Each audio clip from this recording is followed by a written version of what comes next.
Prepárense para una inmersión. Hoy nos adentramos en el altar de Pérgamo, De ese trono de Satanás. un monumento griego antiguo de escala colosal, que ahora reside en un museo de Berlín. Mensaje a la quejila de Pérgamo. Abróchense los cinturones porque esta historia se pone interesante. Imagínense un altar en forma de U tan grande, que podría albergar casi 2 piscinas olímpicas, una al lado de la otra. No solo era grande, sino que estaba diseñado para abrumar. De pie en su base, uno se vería sentido diminuto e insignificante, sino también la complejidad de las esculturas. Las descripciones son increíbles. Serpientes por piernas diosas luchando contra gigantes. Caballos saltando del mar. Una batalla entre los dioses y los gigantes. La gigantomaquia era algo así para los antiguos griegos, pero con muchas más serpientes y muchas menos explosiones. Una celebración visual de la victoria de los gobernantes de Pérgamo sobre sus enemigos, los gálatas. Precisamente. Y hablando de poder aquí, es donde las cosas se ponen realmente interesantes con este asunto del trono de Satanás. Esa frase proveniente del libro de la Revelación realmente te hace pensar, ¿qué tiene este altar en particular para merecer tal título? Esa frase sí que impacta. Algunos lo relacionan con la religión babilónica, otros con la prominencia de Asclepio, cuyo símbolo era una serpiente. Pero el argumento más convincente, El culto al emperador. al menos según la información que tenemos, ¿Cómo se relaciona eso con el altar? lo conecta al culto al emperador romano. Pérgamo fue una de las primeras ciudades en construir un templo dedicado a la adoración del emperador.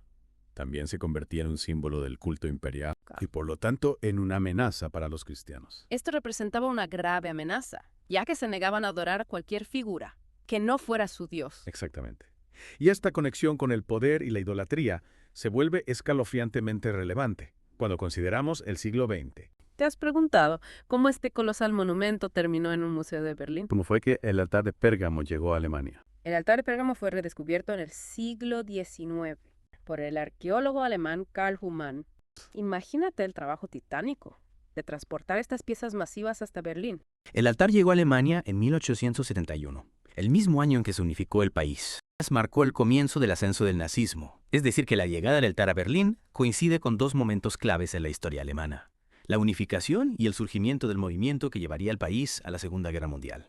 Exactamente. Es como si el altar, con su simbolismo de poder y conquista, hubiera proyectado una sombra sobre el futuro de Alemania. Hitler y el partido nazi Es una idea inquietante. parecen trazar una línea directa entre el paganismo antiguo. ¿Hitler tenía alguna conexión directa con el altar de Pérgamo? Hitler usó la estética del altar para su propia propaganda. Hitler, ya dictador de Alemania, Qué escalofriante. mandó construir una tribuna en Nuremberg que imitaba la base del altar de Pérgamo. Desde esta réplica se dirigía al pueblo alemán, presentándose a sí mismo como una figura casi divina.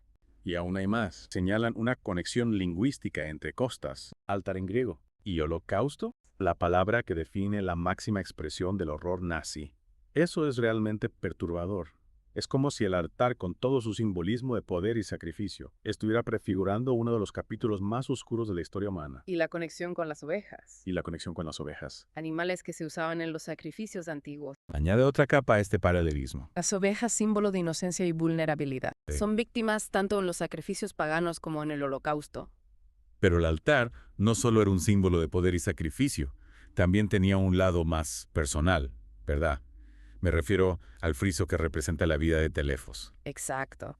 El altar de Pérgamo no solo se trataba de fuerza bruta, Me sorprendió descubrir que había un segundo friso. también contaba una historia sorprendentemente personal. ¿Menos conocido? La historia de Telefos. ¿Quién era Telefos y por qué su historia estaba plasmada en el altar? Telefos era un héroe mítico, hijo de Heracles, y según la leyenda fundador de Pérgamo, Como si estuvieran diciendo, miren, descendemos de los dioses, tenemos derecho a gobernar. era una forma de conectar a los gobernantes de la ciudad con el linaje de Heracles, reforzando así su derecho al poder. Imagínate si el Imperio Romano fuera una escuela secundaria. Pérgamo sería el mariscal de campo estrella. ¿Qué te llama la atención a ti del altar de Pérgamo? ¿Qué te genera más curiosidad? Personalmente, me intriga la colección de estatuas. Al establecer conexiones tan directas entre eventos históricos tan separados en el tiempo, no podemos negar que el simbolismo del altar, su conexión con el poder, la idolatría y el sacrificio, resuena de forma inquietante con la tragedia del nazismo. Es como si el altar a través de los siglos nos estuviera advirtiendo sobre los peligros de la ambición desmedida y la adoración de falsos ídolos. Ahora adentrémonos en la historia de Pérgamo, la ciudad que dio nombre a este monumental altar. Me intriga cómo una ciudad relativamente joven, al menos en comparación con otras urbes del mundo antiguo, Ubicada en la actual Turquía, pudo alcanzar tal prominencia en el mundo helenístico. fue la capital del reino de los atálidas, una dinastía que supo aprovechar su posición estratégica y su riqueza Que Pérgamo fue elegido por personajes como Alejandro Magno y Lisímaco. para convertir la ciudad en un centro cultural y político de primer orden. Su ubicación en una colina escarpada la convertía en una fortaleza natural Y no solo su ubicación, sino también la astucia de sus gobernantes. y con una vista privilegiada del territorio circundante. El pergamino se inventó en Pérgamo. Un material de escritura. El pergamino, al ser más duradero y flexible que el papiro, revolucionó la forma de escribir y transmitir el conocimiento. Es una historia fascinante. Y hablando de conocimiento, Pérgamo también era famosa por su biblioteca, que solo era superada en tamaño por la de Alejandría. Volvamos al tema del trono de Satanás, Claro que Pérgamo fue un centro de culto a dioses babilonios. vinculando el trono de Satanás Y aún más inquietante es la conexión que establecen con Hitler y el Holocausto. entre costas. Altar en griego y holocausto. La palabra que define el horror del genocidio nazi. Es una coincidencia lingüística que invita a la reflexión. ¿Es solo casualidad o hay un vínculo simbólico más profundo entre el sacrificio ritual del mundo antiguo y la barbarie del siglo XX? Pero que nos obliga a confrontar la oscuridad que se esconde en el corazón humano. Y a reconocer que la historia no es un relato lineal de progreso, sino un ciclo que se repite, en el que la civilización y la barbarie enfrentan una y otra vez. Y su oscuro simbolismo. ¿Te parece si ahora exploramos un poco más? Es un recordatorio de esa lucha eterna. Las diferentes interpretaciones del trono de Satanás. Me gustaría comprender mejor la teoría que lo relaciona con la religión babilónica. Me parece una excelente idea. Empecemos por esa teoría. ¿Qué evidencia hay de que Pérgamo fuera un centro de culto a dioses babilonios? Tras la caída de Babilonia, algunos sacerdotes caldeos huyeron a Asia Menor Es un dato interesante. y establecieron un centro de estudios en Pérgamo. Sin duda, podría ser esa la conexión. Sin embargo, no es suficiente para afirmar que el altar de Pérgamo estaba dedicado a dioses babilonios. Entonces, podría ser que la mención del trono de Satanás en la Biblia que lo confirme. ¿Sea una referencia al sincretismo religioso que se daba en Pérgamo? ¿A la mezcla de cultos griegos y orientales? El altar estaba dedicado a Zeus, el dios principal del panteón griego. Es una posibilidad.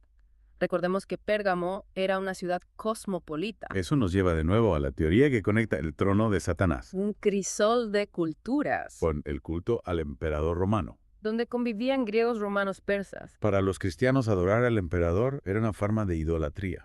Podrían haber visto con recelo esa mezcla de cultos, como una forma de paganismo, Exactamente. una amenaza. A la pureza de su fe. A través del arte, la cultura y el conocimiento, también se convirtió en un escenario de conflicto religioso y persecución, el altar de Pérgamo. Nos gustaría abordar la cuestión de la relevancia Es una pregunta clave. del altar de Pérgamo para nosotros aquí y ahora, en el siglo XXI. ¿Qué nos puede enseñar? Sigue siendo relevante en el mundo moderno.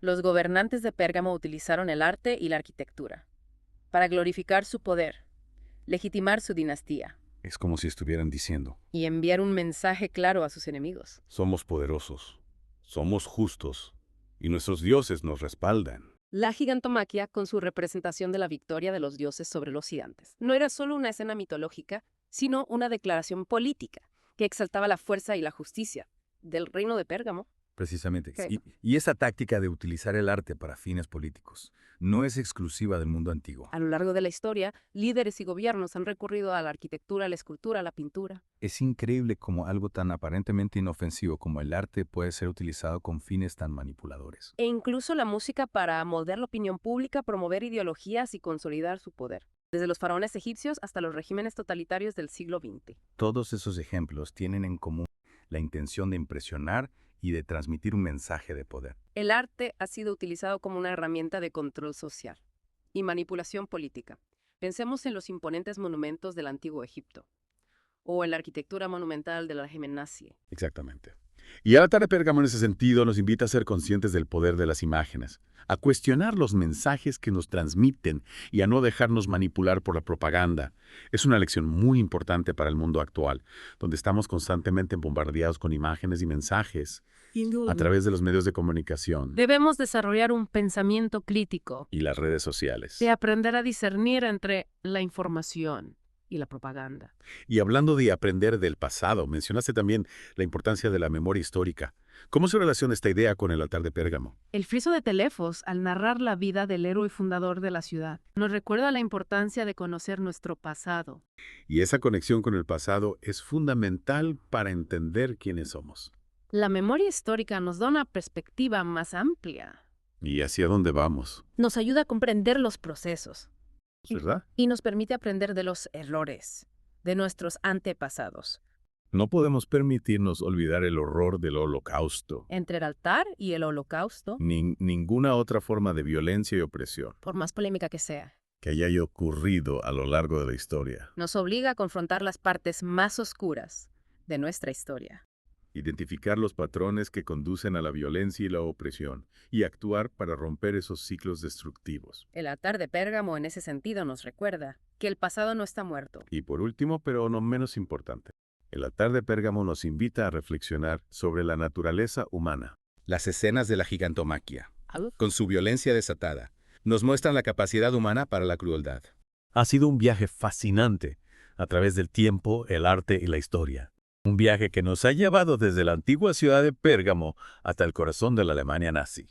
Esperamos que este deep dive les haya inspirado a explorar más a fondo. Gracias por acompañarnos en esta aventura intelectual.